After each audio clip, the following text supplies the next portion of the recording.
Odia TGT परीक्षा पई दिया जाइथिबा सिलेबस रो प्रथम यूनिट होची प्राचीन साहित्य एवं प्राचीन साहित्यर प्रथम चर्या साहित्य, द्वितीय नाथ साहित्य और तृतीय 3 नंबर पॉइंट होची ओडिशार शैव धर्म और शैव साहित्य। जेहेतु प्राचीन साहित्य कथा कह जाइछि एठारे आमे शैव धर्म सम्यक आलोचना करी कलश चौतीसा और रुद्रसुधा निधिर आलोचना करिवा।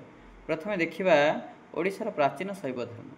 जेमिति आमे पूर्वर आलोचना करथिले नाथ धर्म मध्य शैव साधना उपरे पर्यवेसित थिले हें नाथ धर्म रे शिवं को जोगी रूप में उपासना करा जाउथला एवं जो बौद्ध धर्मर हठ योग आउ योगाचार प्राणायाम ए सब विषय रे मध्य नाथ धर्म पर्यवेसित थिला। नाथ धर्म बौद्ध धर्मर परिवर्तित साधना होइथिबा बेले ओडिशा रे बौद्ध धर्मर पूर्वर मध्य शैव उपासनार पद्धति प्रचलन थिबार यथेष्ट सूचना मिले एवं विभिन्न स्थानरू प्राप्त अभिलेख गुड़िकर मध्य जो प्रमाण मिले से प्रमाण आम जानू जे ओडिशा रे शैव परंपरा बहु प्राचीन। एणु ओडिशा रे शिव उपासनार उत्पत्ति काल निर्णय करने सहज साध्य। जिते आम देखू ओडिशा रे बहु प्राचीन कालरू विभिन्न प्रकार आदिवासी समाज शिवं को ए लिंग रूपी शिवं को पूजा करछन्ति। ओडिशा रे मुख्यतः आदिवासी माने शिवंकर मुख्य उपासक। ऋग वेदरे शिवं को वन जंगलर अधिपति भाव चित्रित करा जायछि। सेथिपई ओडिशा रे पशुपत शैव धर्म और लिंग रूपी शिवंकर पूजार्चनार इतिहास रही।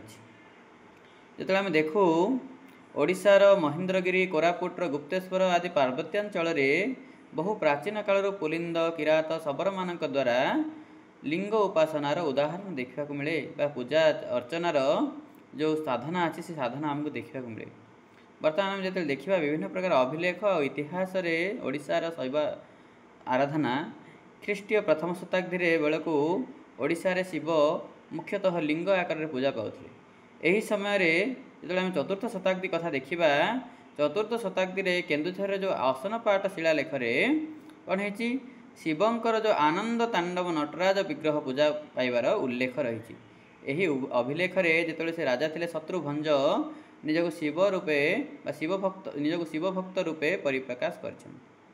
बर्तमान जो देखा विभिन्न राजवंश बा राजधर्मर राजा मान पृष्ठपोषकता पाई केमी शैव धर्मर प्रसिद्धि लाभ करथिला से विषय में आलोचना करवा। प्रथम जो देखु ओडिशार माठर वासिष्ठ शैलोद्भव सम गंगवंश भंजवंश प्रभृति राजधर्म गुड़िक शैव धर्मावलंबी थिबारु आमको ओडिशार कोणानुकोण प्रत्येक गाँ गहली आमको शिवालय मान देखा मिले आ शिवालय मान प्रतिष्ठा होइछि। गंगवंशीय राजा मानक राजत्व काल में कलिंग शैव धर्म विशेष अग्रगति होता।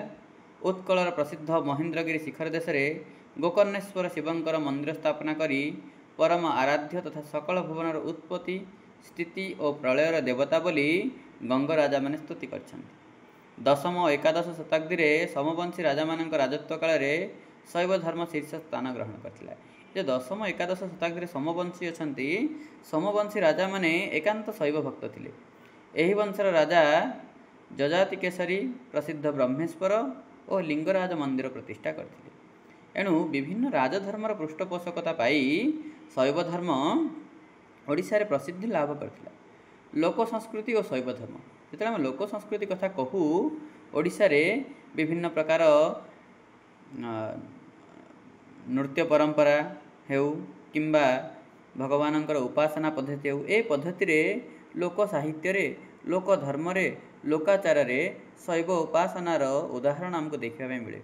ओडिशा रे प्रचलित दंडनाट चढ़िया चढ़ियाणी गीत गुणी गारेडी आदि रे शिव उपासनार पद्धति देखा मिले। ओडिशा रे गाँ गाँ रे शिवं को आराधना को नहीं विभिन्न व्रत यथा शंकर चतुर्थी सोमनाथ व्रत कुक्कुटी व्रत इत्यादि पालन कर। एतद् व्यतीत विभिन्न पुराण जमी शिव सोन्नादि महोदय शिव पुराण कपिल संहिता लिंग पुराण एकाम्र चंद्रिका इत्यादि रे शैव उपासनार विभिन्न प्रकार आमको उदाहरण बा विभिन्न प्रकार उपासनार पद्धति आमको देखा मिले। वर्तमान जो कथा आम ये आलोचनार विषय से दुईटा विषय होची कलशा चौतीसा और रुद्रसुधा निधि जहाँ को आम प्राचीन शैव साहित्य बोली कहू। तो जिते परीक्षार प्रश्न आसब मुख्यतः प्रश्न यही कलशा चौतीसा आ रुद्रसुधा निधि आसब। एणु एठारे आम सम्यक रूपे आलोचना कले कलशा चौतीसा एवं रुद्र सुधानिधिर प्रश्न उत्तर आमको निजे एमसीक्यू भाव में प्रिपेयर करके परीक्षा पे प्रस्तुति करने पड़ो। जो आम कलशा चौतीसा कहू, कलशा चौतीसा हूँ बत्स दास द्वारा लिखित प्राचीन शैव धर्मर एक अनन्य कृति। यह कहीं प्राक् सारला एवं द्वंद्व रही प्राक् सारला कि सारला परवर्ती, किंतु यह आम प्राक् सारला जुग लिखित शैव धर्म चौतीसा भाव में मान्यता देव। एठारे कौन है ना, शिव पार्वती विवाह प्रसंग में अत्यंत व्यंगकार शिव जितेबाला बहुत आसी से निजर दिव्य स्वरूप को छाड़ी साधारण जो गोटे बुढ़ा माने दर बुढ़ा जमी तार चम धुड़की जाइए बुढ़ार मथा भूईरे लगुच निश्वास नहीं बुढ़ा के मूर्छा हो जाऊँगी एमती गोटे व्यंगाकार शिवों माया को सीट उपस्थापन कर एवं विवाह समय शिव माया बल कौन कर निज बुढ़ा वेश धारण कर हड़ा बलद चढ़ी विवाह करने को पहुँच जाती। वस्त्र छिंडा, जटा हूँ नुखुरा, पाउंश बड़ा शरीर, आखिर निंजरा बाहर, चम धुड़ु धुड़ु, पाटिरु लाल बहुची, धई काश थिबा शिवों चित्र कलशा चौतीसा देखा मिले। एठारे से समय सामाजिक चित्र को मध्य उपस्थापना कर जो आम देखू कलशा चौतीसा कथा, तो कलशा चौतीसा समसामयिक समाजर सामाजिक व्यवस्था मध्य प्रतिफलित होती। जो आम कलशा चौतीसा देखू, एमती कलशा चौतीसा कलशा रागरे गान कर कहीं कहीं कलशा को आश्रीवचन बोली कहती। तो कलशा कलशा बाणी रचित होती चौतीसा को कलशा बोली कहती एवं विवाह आदि प्रसंग में मंगल गीति भाव में कलशा चौतीसा गान कर कलशा को कहीं कहीं मंगल गीति बोली कहती। एठारे बत्स दास कलशा चौतीसा चौतीसा आकार में क ठार आरंभ कर क्ष पर्यंत रचना होती एवं यह हूँ एक प्राचीन चौतीसा। जमी कलशा चौतीसार गोटे पद कहूँ, कहती कामिनी शुण हेमंत दोलाणी, काहू बर बरिले तुम्भर पितामणी, कहती कामिनी शुण हेमंत दोलाणी, काहू बर बरिले तुम्भर पितामणी, कुलमूल गोत्र आदि नहीं जानतार, कनक बेदी रे बुढ़ा बसी मध्यर। एमती आपरे खूँ खूँ खास साहसेण पेलुअछि धई, खर निश्वास बुढ़ार मथा लगे भूई, खंडिया जोगीर संगे नहीं जान तार, खंडिया बलद बुढ़ा बांधि पाखर। एमती क पर ख होइकी यही चौतीसा रूपी कलशा चौतीसा हूँ ओडिया साहित्यर एक प्राचीन चौतीसा एवं शैव धर्म उपर यह पर्यवेसित होती। जेतेबेले पार्वती निज बरर एमंत रूप देखिचंदी, माँ पार्वती कहउचंदी जदि ए बुढ़ा सहित मोर व्यवहार करिब ताहाले मोर मल्ला मुह देखिब। से कहउचंदी दरिद्रहीन बुढ़ा को जेबे मते देबु, दुई नयन रे मोर मरण देखिबु। से समय समसामयिक सामाजिक प्रथा, बाल्य विवाह यही प्रकार कथा बा वृद्ध विवाह यही सब जो कथा अच्छी यही चौतीसारे यही प्रकार साहित्य से प्रतिफलित होती। एमती परिशेष शिव निजर माया रूप त्याग करी अपूर्व दिव्य रूप देखाई सकल जनता आनंद रे विवाहर समस्त कार्य समाप्त कर एक व्यंगकार शिवंकर जो विवाह प्रसंग वर्णित होती ओडिशार एक प्राचीन शैव साहित्य। जिते आम रुद्र सुधानिधिर प्रसंग को आलोचना करूँ, रुद्र सुधानिधि जमी रीतियोगीय कविता गुड़िक जमी नायिकार सौंदर्य वर्णना रही, अलंकारिक वर्णना रही, सेपरी रुद्र सुधानिधि सेहीपरि आलंकारिक वर्णनार सूचना मिले। किंतु यही ग्रंथटी को कहीं कहीं सारला समसामयिक बा प्राक् सारलिया युगीय कृति बोली कहती एवं रुद्र सुधानिधिर रचयिता होचंती नारायणानंद अवधूत स्वामी। यह उभय गद्य एवं पद्य लिखित। यार भाषा होची पद्यात्मक गद्य एवं यही ग्रंथटी असंपूर्ण अटे। परीक्षा प्रश्न आसीबो रुद्र सुधानिधि लेखा किभଳି, उभय गद्य और पद्य बा पद्यात्मक गद्य होची रुद्र सुधानिधि एवं यही रुद्र सुधानिधिर प्रथम आलोचक होचंती डॉक्टर आर्तवल्लभ महांती। तो बर्तमान रुद्र सुधानिधि उपरे सम्यक आलोचना करिबा।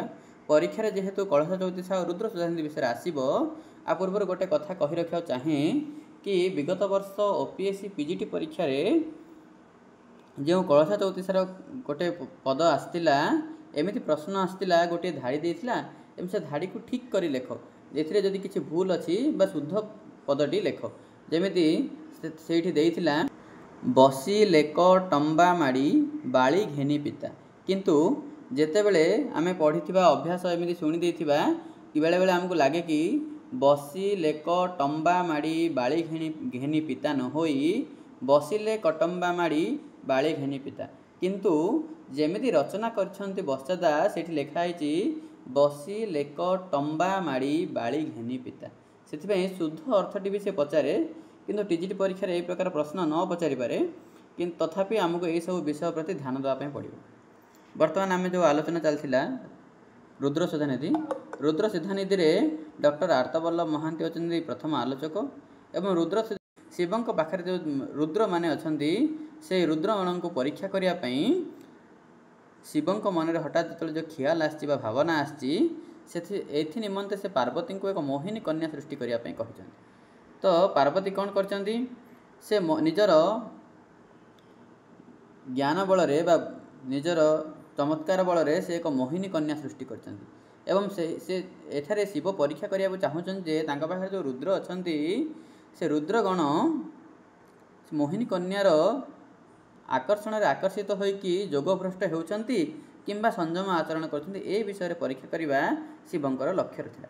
जेतेबेले शिव रुद्रगणकर नैतिकता दोष दुर्बलता परीक्षा पई एही परीक्षा जेतेबेले करिछंती मोहिनी कन्या सृष्टि करिकी सेतेबेले अन्य समस्ते रुद्र सिद्ध माने एही मोहिनी कन्या को देखी निजक संयत करि पारछंती किंतु अभिनव चैतन्य नामक जो रुद्र से मोहिनी कन्या को देखी जोगभ्रष्ट होइछि एणु शिव तांको कहिछंती कि तुम्हार जोगभ्रष्ट हैला एबे उत्तम नरेन्द्र कोले जन्म होई असमुद्र पृथ्वी भोग करा जाई यही कन्या को पाइबु तो ही शरीर ग्रहण व्यत्र के आने भोग्य नहीं।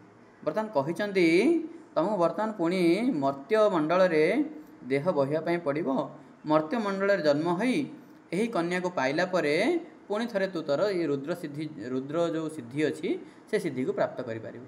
वर्तमान कौन करछि से रुद्र 50 बन्न रे शिवं को पूजा करिकी निजर क्षमा प्रार्थना करछि एटा मध्ये परीक्षा आसे रुद्र केते गोटी बन्न रे शिवं को पूजा करी संतुष्ट करछि तो 50 बन्न रे पूजा करी संतुष्ट करछि।